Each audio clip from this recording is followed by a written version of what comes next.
بسم الله الرحمن الرحيم. الحمد لله رب العالمين والعاقبة للمتقين والصلاة والسلام على رسوله محمد وآله وصحبه أجمعين. أما بعد فأعوذ بالله من الشيطان الرجيم. بسم الله الرحمن الرحيم. وجاء المؤذنون من الأعراب ليؤذن لهم وقعد الذين كذبوا الله ورسوله سيصيب الذين كفروا منهم عذاب أليم. ليس على الضعفاء ولا على المرضى ولا على الذين لا يجدون ما ينفقون حرج إذا نصحوا لله ورسوله ما على المحسنين من سبيل والله غفور رحيم. ولا على الذين إذا ما أتوك لتحملهم قلت لا أجد ما أحملكم عليه تولوا وأعينهم تفيض من الدمع حزنا ألا يجدوا ما ينفقون. إنما السبيل على الذين يستأذنونك وهم أغنياء رضوا بأن يكونوا مع الخوالف وطبع الله على قلوبهم فهم لا يعلمون. آمنت بالله صدق الله مولانا العظيم وصدق رسوله النبي الكريم ونحن على ذلك لمن الشاهدين والشاكرين والحمد لله رب العالمین. قابل احترام بزرگ اور عزیز دوستوں، سورۃ التوبہ کی آیت نمبر 90 سے لے کر کے 93 تک پڑھی گئی ہے، 90 to 93. ان آیات میں بھی منافقین اور مخلصین مؤمنین کا ذکر ہے.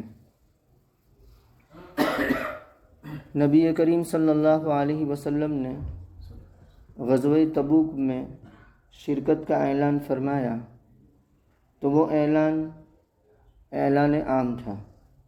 اعلان عام کا مطلب یہ ہے کہ مدینہ منورہ والے بھی اس کے مخاطب تھے اور مدینہ منورہ کے ارد گرد جو آبادیاں تھیں، جو قصبات تھے، وہاں کے لوگ بھی اس کے مخاطب تھے.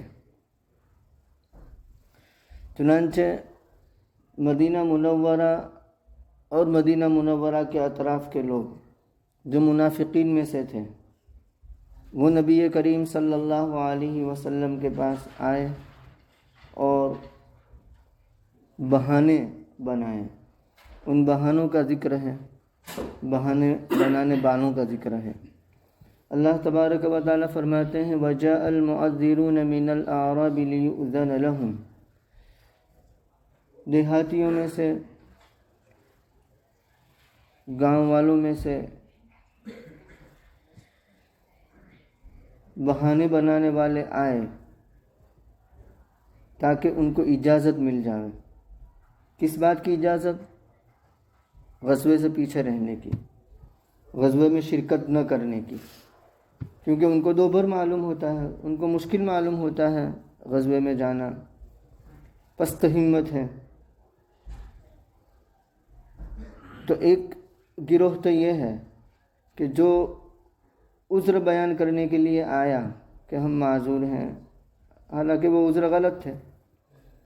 وَقَعَدَ الَّذِينَ كَذَبُوا اللَّهَ وَرَسُولَهُ، اس میں دوسرے گروہ کا بیان ہے.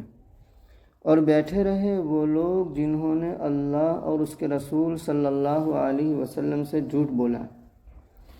اللہ اور اس کے رسول صلی اللہ علیہ وسلم سے جھوٹ بولنے کا مطلب یہ ہے کہ اپنے دعوی ایمان میں وہ جھوٹے تھے. وہ رسول اللہ صلی اللہ علیہ وسلم کے سامنے یوں کہتے تھے کہ ہم اللہ پر ایمان لاتے ہیں اور آپ کو بھی مانتے ہیں، لیکن حقیقت میں وہ اپنے دعوے میں جھوٹے تھے. تو ان لوگوں کا بیان ہے. ان لوگوں کی حالت کیا تھی؟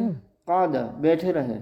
کم از کم ان لوگوں نے تو اتنی بھی کوشش کی کہ چلو رسول اللہ صلی اللہ علیہ وسلم کے دربار میں عذر بیان کرے، غلط ہی صحیح، لیکن ان لوگوں نے تو دیدہ اور دلیری کی حد کر دی، سرکشی کی حد کر دی کہ انہوں نے تو یہ بھی گوارا نہیں کیا اور یہ بھی مناسب نہیں سمجھا کہ کم از کم رسول اللہ صلی اللہ علیہ وسلم کے دربار میں جا کر کے عذر بیان کر دیتے کہ ہم معذور ہیں.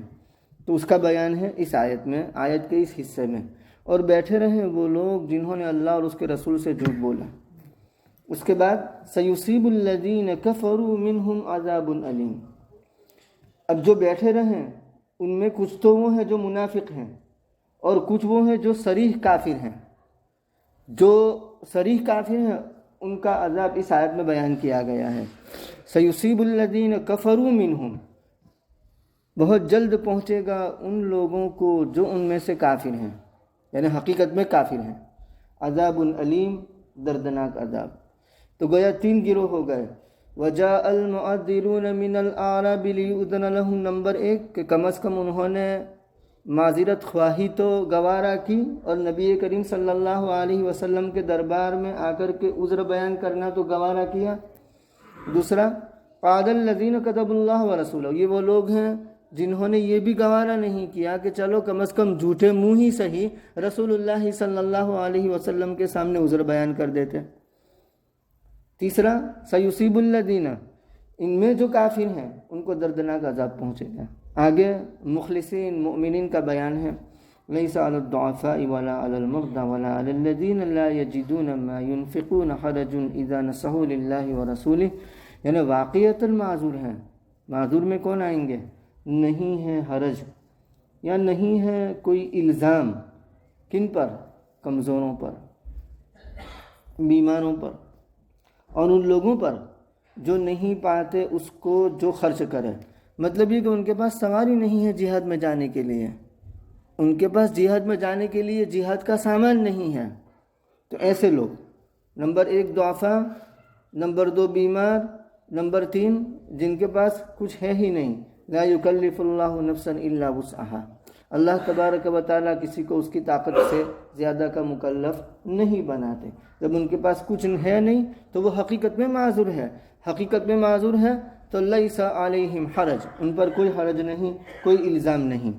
اذا نصحوا للہ ورسولہ، لیکن کنڈیشن لگا دی، شرط لگا دی کہ جب کہ وہ اللہ اور اس کے رسول کے لیے خیر خواہ ہوں. اللہ اور اس کے رسول کے لیے خیر خواہ ہوں، اللہ اور رسول کو سچے دل سے مانتے ہوں، تو ایسے لوگوں پر کوئی حرج نہیں اگرچہ وہ پیچھے بیٹھے رہیں جب کہ وہ حقیقت میں معذور ہوں. ما علی المحسنین من سبیل، نیکوکار پر، جو نیکیاں کرنے والے ہیں، احسان کرنے والے ہیں، ان پر کوئی الزام نہیں، ان پر کوئی حرج نہیں، کوئی گناہ نہیں پیچھے بیٹھے رہنے کے بارے میں. واللہ غفور الرحیم، یہ حقیقت میں معذور ہیں، اللہ رب العزت جانتے ہیں، اللہ رب العزت ان کو معاف کر دیں گے، رحم فرمانے والے ہیں. آگے مومنین ہی کا بیان ہے.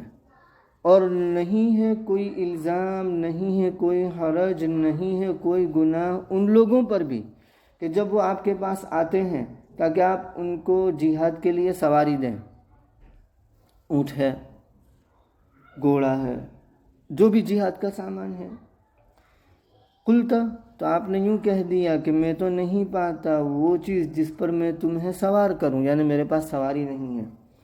ابو موسیٰ اشعری رضی اللہ تعالیٰ عنہ کے قبیلے کے کچھ افراد، قبیلے اشعری جسے کہا جاتا ہے، وہ رسول اللہ صلی اللہ علیہ وسلم کے دربار میں آئے اور وہ جہاد کے ارادے میں بہت پختہ تھے، سچے تھے، ان کو جہاد کرنا ہی تھا، لیکن وہ معذور تھے. کس اعتبار سے مجبور تھے؟ کہ ان کے پاس جہاد کا سامان نہیں تھا، ان کے پاس سواری نہیں تھی. چنانچہ وہ لوگ آئے اور دوسرے کچھ بھی لوگ آئے. تولوا واعینہم، تو واقعتاً ان کے پاس کچھ تھا نہیں تو وہ تھے تو معذور، تو حقیقت میں معذور ہونے کی وجہ سے پیچھے رہ جاتے تو کوئی حرج نہیں تھا. لیکن اس کے باوجود انہوں نے رسول اللہ صلی اللہ علیہ وسلم کے ساتھ جہاد میں جانے کی تیاری دکھائی، سامان نہ ہونے کے باوجود. ایک طرف وہ ہیں کہ جن کے پاس سب کچھ ہے اور جھوٹے عذر بیان کرتے ہیں، دوسری طرف مخلص مومنین کا یہ حال ہے کہ نہیں ہے کچھ بھی لیکن اس کے باوجود جہاد میں ان کو شرکت کرنی ہے. یہ مخلص مومنین ہے. تولوا واعینہم، جب نبی کریم صلی اللہ علیہ وسلم نے ان سے یوں فرمایا کہ میرے پاس سواری نہیں ہے کہ جس پر میں تمہیں سوار کروں، یعنی جہاد کے لیے دوں، تو ان کی کیفیت کیا ہوئی؟ تولوا، وہ پشت پھیرے، چلے گئے. واعینہم، اس حال میں کہ ان کی آنکھیں آنسو بہا رہی تھی. مطلب آنکھوں سے آنسوں کی لڑیاں جاری ہو گئی. کیوں؟ اس لیے کہ جہاد کا سامان نہ ہونے کی وجہ سے بدرجہ مجبوری وہ جہاد میں شرکت نہیں کر پاتے، مارے غم کے. حزناً اللہ یجدو، اس بات پر کہ وہ نہیں پاتے اس چیز کو جس کو وہ خرچ کریں، یعنی حقیقت میں معذور ہے لیکن اس کے باوجود وہ اس بات کے متمنی ہے کہ ہمیں جہاد کا سامان ملے تو ہم ضرور جہاد میں شرکت کریں گے. تو ابو موسیٰ اشعری رضی اللہ تعالیٰ عنہ کے قبیلے کے لوگ آئے اور دوسرے کچھ لوگ بھی آئے، تو ان کی طلب سچی تھی. صدق طلب کے نتیجے میں ابھی تو وہ اس طرف گئے نہیں کہ اللہ تبارک و تعالیٰ نے انتظام فرما دیا، 6 سواریاں آپ کی خدمت میں آ گئی.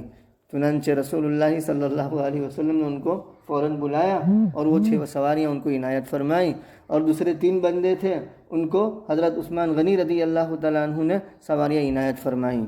حالانکہ حضرت عثمان رضی اللہ تعالیٰ عنہ وہ شخصیت ہیں کہ جنہوں نے پیشگی غزوہ تبوک میں بہت کچھ جہاد کا سامان خرچ کیا تھا اور بہت بڑا چندہ دیا تھا، لیکن اس کے باوجود ابھی بھی ان کا یہ چندہ جاری ہے اور جہاد کے لیے سواریاں دے رہے ہیں. 3 اور بندوں کو انہوں نے سواریاں دی. تو یہ ان کے سچے طلب کی برکت تھی کہ سواریاں اللہ رب العزت نے مہیا فرما دی.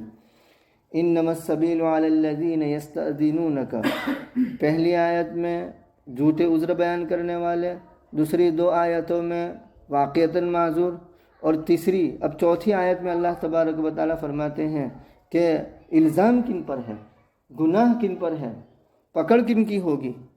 تو ان لوگوں کو بیان کیا گیا.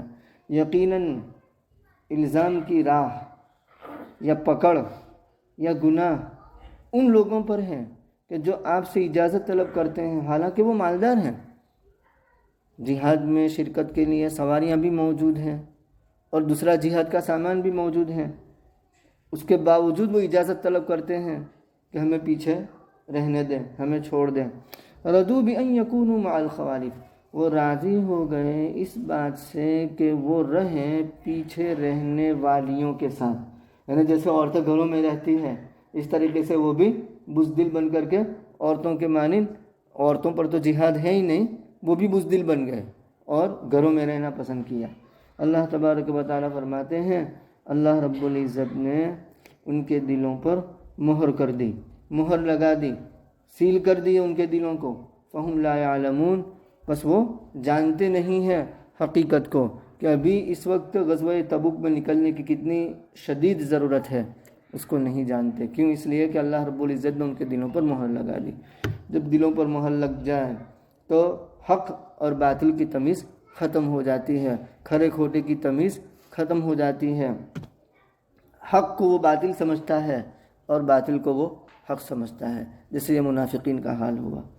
سبحان اللہ و بحمدہ، سبحانک اللہم و بحمدک، اشہد ان لا الہ الا انت، استغفرک و اتوب الیک. السلام علیکم.